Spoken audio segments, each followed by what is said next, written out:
Joining us right now, Tom Lee, Fundstrat Global Advisors, Head of Research. Good morning to you. Want you to weigh in, if you could, on this debate we've been having, or I should say the debate maybe the White House is having over these jobs numbers and what it portends for the economy and therefore what it portends for the Fed.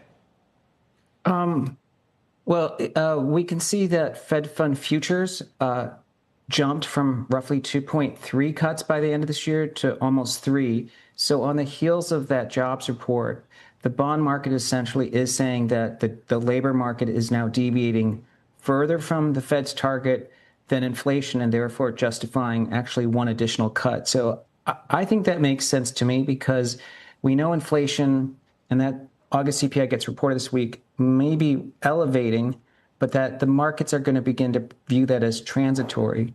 Whereas the weakness in the labor market, as you know, once it begins to weaken, it's very hard to reverse that momentum. So I think it's important for the Fed to intervene quickly.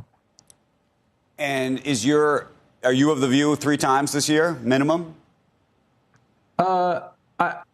Sense. To me, if I look at what the bond market's pricing, which is now essentially 3 cuts, and the Fed is talking about 2, the bond market is saying the Fed is behind in terms of how they're perceiving these changing conditions. And so I think on the 17th, when the FOMC makes its rate decision, I think there is a chance the Fed responds to that. And if it does, it's going to be good news, because the bond market is going to take comfort from the Fed recognizing the labor market's weakening.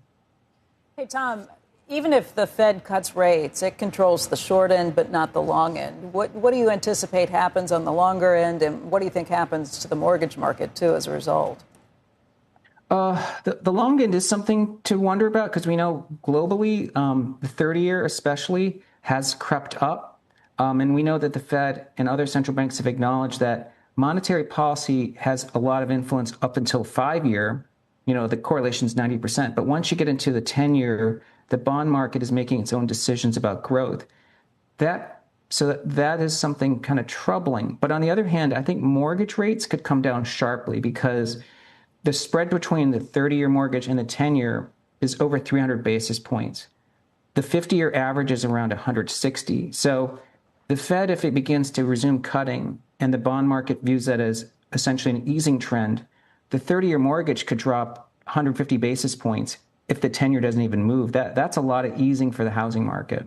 That is a big deal. And I know you're not an economist, but you have to have a view on where you think the economy is headed. If we get these Fed cuts and the economy, doesn't take a steep leg down, despite what we've seen with the jobs market, that's one thing. But if we get these cuts and you're also dealing with a slowing economy, potentially even a recession down the road, I mean, that's a completely different story. You looking at these Fed cuts as for good reasons, because we can do it and get away with it and it's going to improve the economy, or you looking at this and thinking, I worry about what comes on the other side?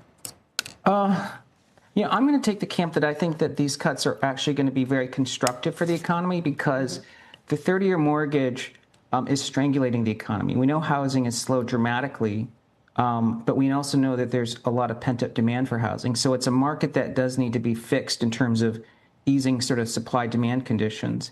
And we also know that ISM, which is a measure of business confidence, has been below 50 for 31 months. It's the longest stretch since the ISM's ever been created. So I think business confidence recovers if the Fed starts to cut. And so the combination of easing mortgage rates, business confidence recovery, I think is kind of a broadening cycle. And actually, I think that's why small caps have been the second best performing group after Mag 7 over the last 8 weeks. Tom, one of the things that Scott Bessent said was he thinks that the economy is actually in better shape than we think, and that the jobs numbers are going to get better. How does that factor into your thinking, or does it? I think on the margin, I'd agree with Treasury Secretary Bessent's comments for 2 reasons.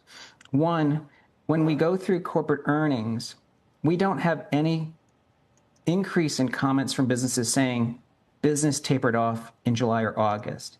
So even though the labor market shows like it's deteriorated the last 2 months, business conditions haven't. In fact, even the Fed's beige book, most regions reported improving conditions. So that is one thing. And the second is we know the labor market undergoes a lot of revisions, and we get September's benchmark revisions. I think it may show that the job market's been weak all year. And in fact, maybe the last few months have actually been stable. So I think Treasury Secretary Bessent is sort of correct to an extent. Hey, Tom, Bitcoin, before we let you go, tell us what you think. We're at about $111,000. The upside, the downside from here? Bitcoin and cryptocurrencies like Ethereum are super sensitive to monetary policy. So I think that September 17th is an important catalyst. Crypto typically does really well in the fourth quarter. So I think Bitcoin can easily get to 200,000 before year end. I know it's a big move. It's almost a double. But that's also going to be almost a double from here. Let's just hold on. Let's just take a quick pause. A double from here. So everybody's listening to this.